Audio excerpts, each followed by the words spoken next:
Hello fellow Shredders, today we're looking at a really cool easy pentatonic tapping run inspired by the best decade in guitar history, the 80s of course. You may disagree, but you're wrong. Of course I'm just joking, I'm completely unbiased as you can see from the shirt I'm wearing. Anyway, here's the lick and let's get started.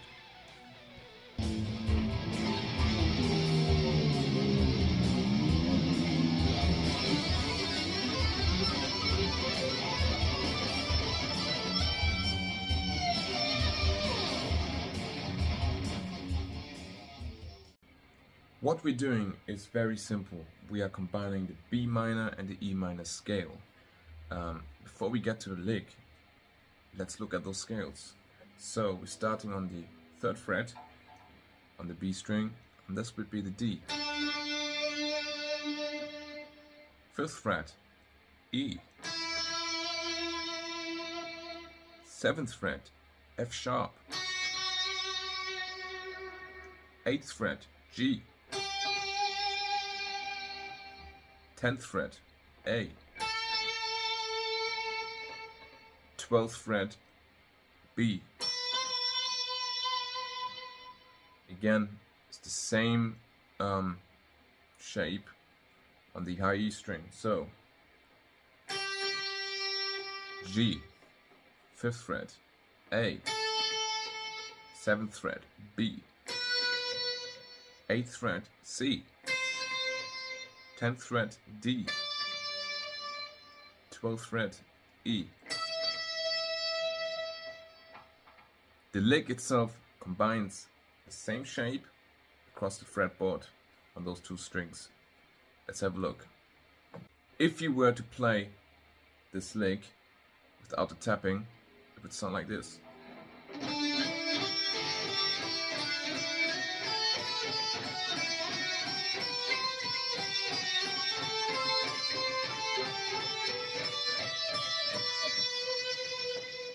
This could be a lick in itself if you play fast.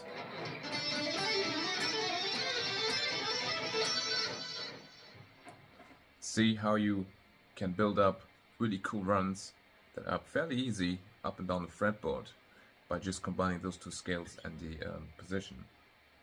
But what we're doing is we are spicing it up by including a tapping note. Let's have a look.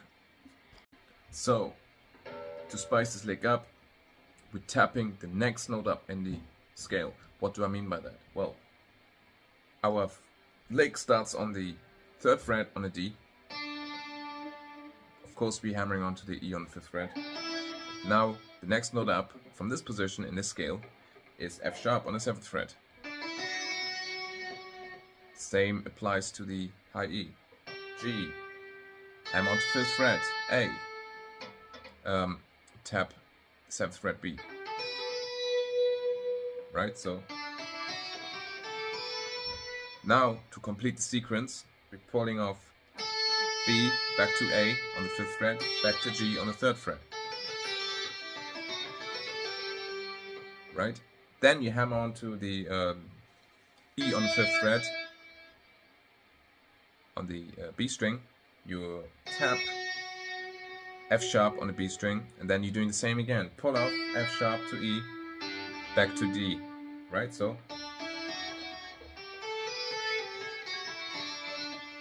for those who don't know, once you tap F sharp again, when you descending, you move your index finger, the fretting finger, to the D string on the 3rd fret. So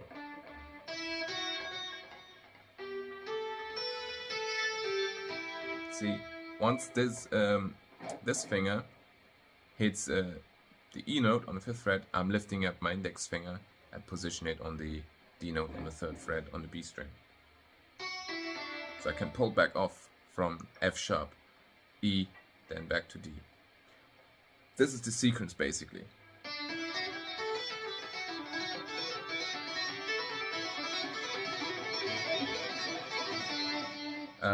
So all we're doing is use this sequence to travel up the fretboard.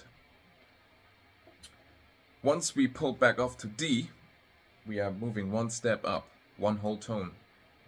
In this scale, from D to E, right? So, and then hammer on F sharp, tap G, again, hammer on A on the 5th fret, B on the 7th fret, tap C, pull back off from C, B, back to A, hammer on F sharp, tap G, hammer, pull off G, F sharp, E, right? So, should sound like this.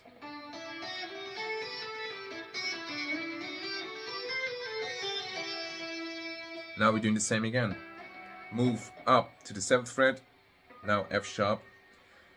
Here, this is where we change a few things. Instead of going up a whole tone again, we're going half a tone, right? So from here to here is a whole tone, from here to here is a whole tone, from here to here is half a tone. So F sharp, then you use your middle finger, hammer on from F sharp to G, and then we tap A on the 10th fret. Again, the same on the high E. Hammer on to B, hammer on to C, tap D, 10th fret on the high E string. And do this descending again. And now we are only moving up again half a tone. So instead of going straight to here, we're going from the 7th fret, sorry, from the 7th fret, yes, to the 8th fret. And then we are hammering on to A on the B string, and then we tap the 12th fret, which is B. And then we're doing the same again on the high E. C, hammer on to C, hammer on to D, hammer on to E, tap E on the 12th fret. So it should sound like this.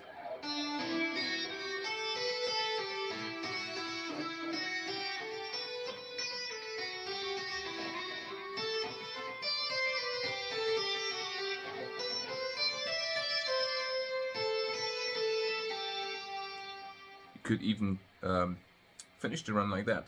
But what we're doing now, move up one step now from the 8 to the 10th fret, and then we hammer on, this is the B string, hammer on from A to B on the 12th fret, and now it gets interesting. We're gonna look at that now in detail. Let me just position myself a bit better. So we're now hammering on C sharp, and remember, everything here on this side of the fretboard is the same as here, but just one octave higher. What does that mean? Well, this is the D note here, and this is the D note here. So we have D note on the 3rd fret and the D note on the 15th fret. It's one octave higher. And once we're hammering onto the 12th fret, the tapping hand will do all the octave tapping. We're not shifting positions anymore. The only position that's shifting now is the tapping. So we're hammering onto C sharp, right? And then you do the same again on the high E. From D, hammer onto E. You're hammering onto F sharp, and you're pulling off again,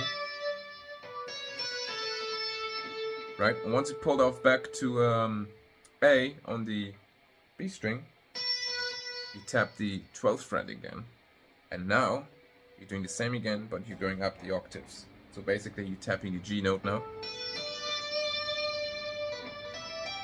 and then the D note. You pull off, right, and then you're going up one whole step again. And in this case, it would be the E note again on the 17th fret, and the A note on the 17th fret on the high E string, right? So, and then when you descend again, i.e. you pull off from the A note on the 17th fret to B to E on the 12th fret and to D on the 10th fret. The next thing you're going to do is you do a whole step bend with the tapped with the tapped E note on the 17th fret. Like that. It has to be like a scream, right? So once you descend, you hammer on with your fretting hand on the B note. You don't pull off back to A on the 10th fret. You're staying on the 12th fret on B, and you do a whole step bend. And this is like where the 80s inspired bends come in. They're like really, really crazy. I wouldn't say loud, but it's almost as if the guitar screams. And then you release it. And once you release the bend around a half step around here, you keep your tapping hand on the fret, and then you move your fretting hand to the this is the tricky bit, 15th fret, and you finish the lick on the D note, right? So it should sound like this.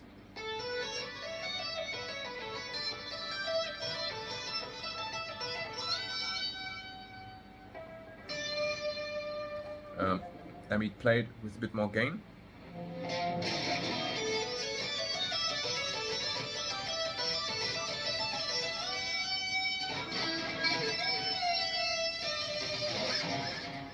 Like that. And that is the lick in a nutshell. Let me play it for you slowly, the whole thing, from start to finish.